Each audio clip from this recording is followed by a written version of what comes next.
in honor of World AIDS Day.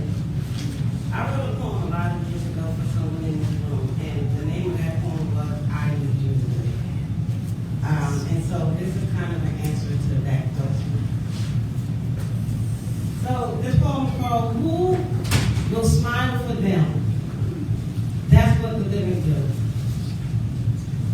In those quiet moments between night and early morning, when the world is still, memories become brighter like the dawning of a day, never fading, but repeating like the words of a favorite love song. Sung by an ever-increasing number of voices who are still here, those who awaken each day more and more brave in the midst of fears as the sound of the clock's hand keeps ticking, ever so gently nudging them forward. The past plays in your head like the words of an unspoken poem lingering, waiting to be written and rewritten and recited aloud. The unacknowledged wait for their names to be said, for us to recognize that they once existed, not gone forever, not mourned forever, celebrated that they not only lived, but are still living long term. They continually rise, unshaken by circumstance. They who are not memories, but living testimonies of resilience and strength that us mere mortals will never know. Let us smile for them, who have fought with everything they have in them, and find strength in the birth of every new day. Not promised by man, but God shows them and us the way to keep on keeping on. See, that's what the living do. They keep moving. In the face of the storm, they keep proving in the darkness that the darkness can be weathered, the broken hearts can be tethered, that those counted out should not accept anyone but God's word as true. They stand tall, not in defiance, but in grace, in mercy. The mercy they show the ignorant is unbounding. To those who think that COVID was the first pandemic to rock a nation. Because stigmas don't grab headlines except in gossip columns and statistical outlines. They are not chalked outlines. And no one stands on unending lines for toilet paper to wipe the tears of those perceived lost in marginalized clusters. Or acknowledge the black and brown bodies draped in rainbow flags are worth fighting for. No one leaves room for the disenfranchised grief. You know, the wound that society refused to bandage or even admit exists, because the cuts don't go deep for those who have never had to sit on the edge of a hospital bed and cry out for God to let this one keep on breathing. But keep on breathing, he did. 44 years and counting. Having lost those they swore they were out them. Having lost people they swore would outlive them. They received death sentence.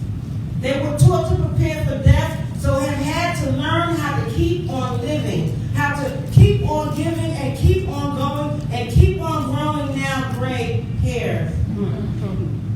And moan about aging and keeping up with pills meant for growing old.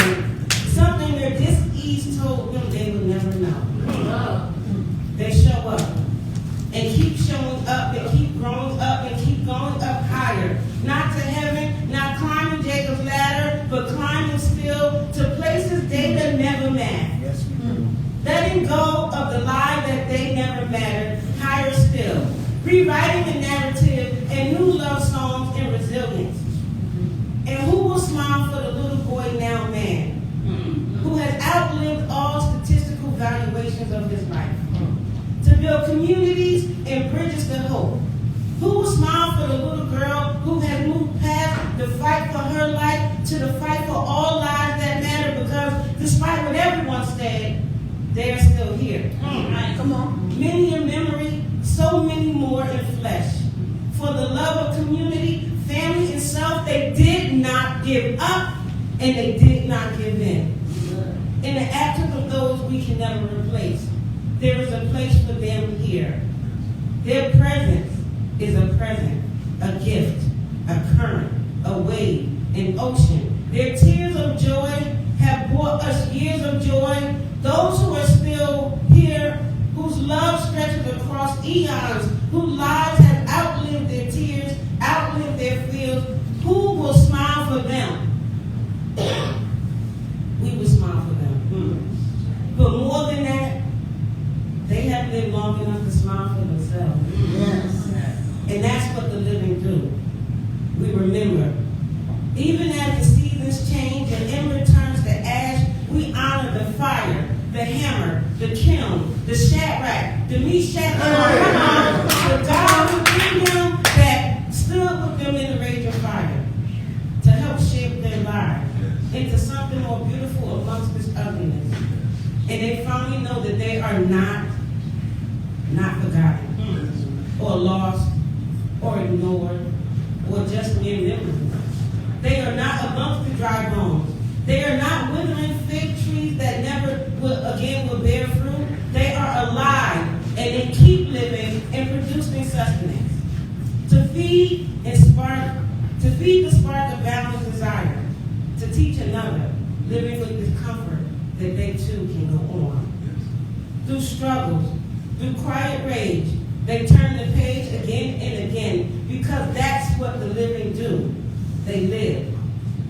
With hearts that forgive and souls that give, they smile, they laugh, they cry, they stumble, they stand. Finger painting new memories, grasping every single grain of sand in the hourglass that can be turned again and again. Time has not run out for them. Or for us to learn to smile for that little boy, to smile for that little girl, for that now woman, that now man, who endured the pain of stigma and kept on living because that's what the living do. We keep on living. A love